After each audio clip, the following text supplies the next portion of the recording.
Lūdzu, mīļie, viena lieta, ko jūs varat šodien praktizēt, neprezentējat uzreiz. Nevajag uzreiz prezentēt. Nedara to. Uzdodat atvērtos jautājumus.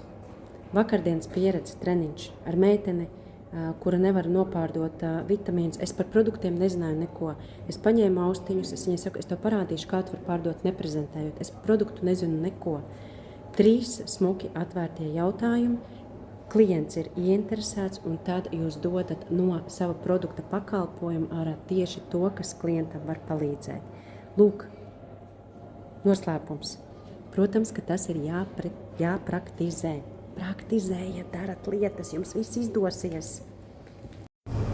Noskatījos video, kur ierakstīju un domāju, ka jānoprecizē.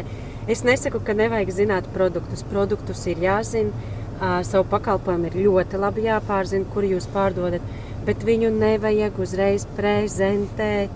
Tur ir tas stāsts, saprotat, nevajag, jo nevienam neinteresē jūsu reklāmas. Jūs ar to, ka jūs izstāstat par un ap produktu visu, jūs neatdzīvināsiet viņā vēlmi to pirkt, jo viņam līdz šim brīdim to produktu nevajag. Kāpēc, lai viņam tagad to vajadzētu? Vienīgā jēgpilnā lieta, ko jūs pārdošanas procesā varat izdarīt, ir aktualizēt klientam problēmu, kuru var atrisināt jūsu pakalpojums produkts. Lūk tā, lai visiem skaists vakars!